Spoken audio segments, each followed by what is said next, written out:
everyone, Marjorie here, and this is my friend's little dog, and his name is Juki, and he's a cockapoo actually, and he is really quite adorable, So, as you can see, there's quite a lot of difference in me this time around. I've had my hair shortened quite considerably, which is quite dramatic for me. But it's definitely, it's taking its time, but I'm beginning to like it. A little bit of a drastic cut in the beginning, but I'm getting used to it. And part of the reason why I did that was because it had been such a long, hard winter. I don't know about anyone else, but I found it quite heavy going. And so I was feeling a little flat. So I decided to go and see Flora and have my cards done. I know, most unlike me, isn't it? But I've had a previous reading, and it's my life story, basically, which is chapter 16 on Lochverurie, the book. So, and Flora said, I think it's time you livened yourself up, Marjorie. And so I've taken her advice. And so I've had my nails done in a nice grey colour, not quite the navy blue that Georgie suggested, and with my hair, etc. Oh, there goes Dukey. But it's made me feel, with the reading, it was very positive about the up and coming bits of my life. And so it's made me feel a lot more positive about the future. And so I thought, well, why not? Why not just go for it all? So that's what I did, really. And I'm beginning to like it, actually, and I feel a lot better. The weather's getting better. And so we decided, instead of doing it indoors, as we have done previously, we decided to do it in Georgie's garden, Flora's gal.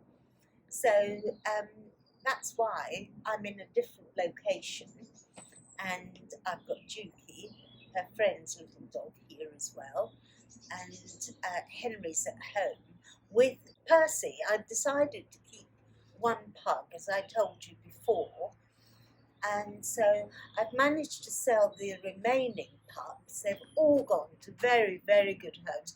I was really quite pernickety about who had the dogs, because obviously they're beautiful little creatures and I want the very best for them.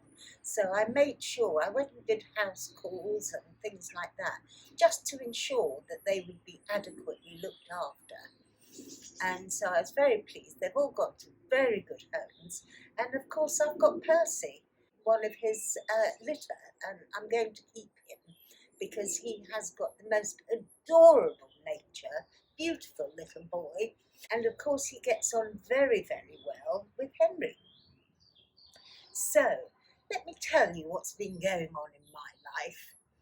I've been exceptionally busy, well, selling the pups initially, and then training Percy, which is no mean feat in itself, because puppies are just, well, they're just mad, aren't they? They're like young babies, really, and they have to be trained. And so that has been quite time-consuming, I can tell you. So we've obviously got to mention the very sad passing of our dear, glorious Queen. I know she was 96, and it was expected, but not quite as suddenly as it happened. I mean, apparently she was working up until 2 days before she passed away. I mean, what an incredible woman. Working at that age, it's just, well, it's beyond belief, really. But anyway, we were all very sad, and it just left a bit of a cloud. And I think that was part and parcel of why we were all sad, with the COVID and things like that. And then, as I say, the weather wasn't helpful. and then to lose our dear Queen like that, dreadful, dreadful. But looking forward, we've now got King Charles's reign coming up, and I think he'll do a jolly good job, actually. You know, he's waited decades, let's face it, to take this, crowned king.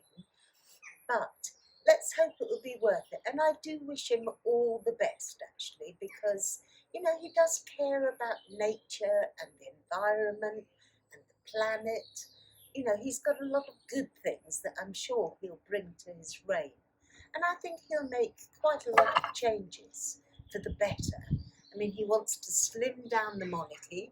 Let's face that, that would be a very, very good idea. Far too many hangers on in the monarchy, I think. Yes, so with regards to Flora, I've no idea how she knows so many things. It's really quite incredible. And for someone like me, I wouldn't say I was a skeptic, but I have no interest in it or belief in it even. And the fact that she can tell you the past, the present, as well as the future, you think, well, if she's got the past right and the present right, she's bound to get the future right. And she does. It's just amazing.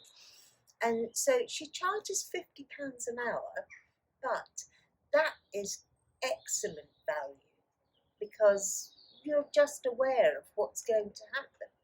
And plus, how often can you sit for an hour and someone just talk about you? That's what I find so fascinating because, it's all about the person sitting in front of her. And, it's a really good experience. I thoroughly recommend it. Anyway, I appreciate that not everyone's going to want to go, but those who are sort of maybe thinking about it, definitely go. So her details of how to reach her are in the description box. So if you're at all interested, no pressure at all, but if you're at all interested, get in touch with her because, as I say, you will not be disappointed in it. Now, when I had my very first reading, which is on YouTube, by the way, how she picked up on Guy, my ex-husband, I have no idea at all because no one simply knew about him.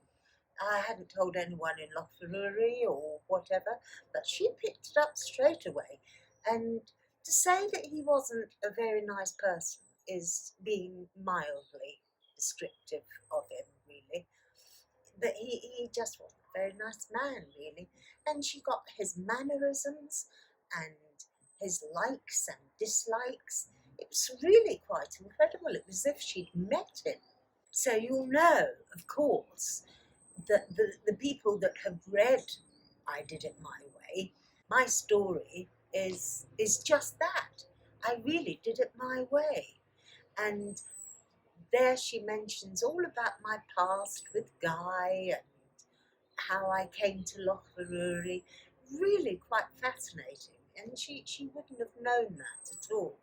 So let's move on to other more pleasant things here, i.e. the coronation. So I find this so exciting because I'm a great royalist. I do believe in the monarchy, and I think it would be terribly sad if we became a republic like every other place, really. So I for one, find it, as I say, very exciting. History in the making, darling. History in the making. We Brits excel, absolutely excel at all the pomp, ceremony, and the gold coach. Oh, it's just incredible.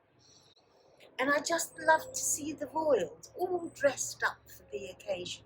So, Catherine, she's going to be, well, it's inevitable, isn't it, really, darling? She's going to be stunning. And I know it's the King's coronation, but there will be a huge percentage of her stealing the show. I'm sure of that, honestly. But why not? Why not? She brings glamour, and the regalness of her is just incredible. So, back to the celebration in Lochverurie of the coronation. Now, because when we had the Jubilee, we had the, if you like, the street party on the Loch. And it was so successful, such a lovely setting, everything. So we've decided to do that once again. And so we're going to, everyone bring their own food, but this time we've actually hired a piper because I thought it needed that extra touch. So everyone will be bringing their own food again, and we've hired this piper, and that's in honour of our king. And of course, champagne to toast the new reign of King Charles III. I simply cannot wait. Everyone will be bringing their phones. Needless to say, people don't go anywhere without their phones nowadays. So they'll be videoing lots of things and taking photographs. So again, we're going to have like a little gathering afterwards, not on the day, but next week or whatever. We're going to have a little gathering in the village hall to show all our videos and our photographs of the occasion, which I think will be lovely, absolutely lovely. I'm sure there'll be amusing photographs as well as videos. So I think it'd be a jolly nice idea to all meet up within the week and look back on our day of celebration. So I'm hoping that this time of year, with the weather lightening up, means we have lighter evenings, which I thoroughly enjoy taking, well, both Henry and Percy now for nice long walks, and try and forget about the cost of living. You know, at least now we won't have to have the heating on quite so much, so that will ease our pockets a little bit, I'm hoping. But, you know, as I say, things are looking a bit brighter now rather than they have been. So I personally am looking forward to the rest of this year. So until the next time, I shall bid you all a fond farewell and hope you all keep happy and healthy. Okay, and I'll see you soon. Bye bye.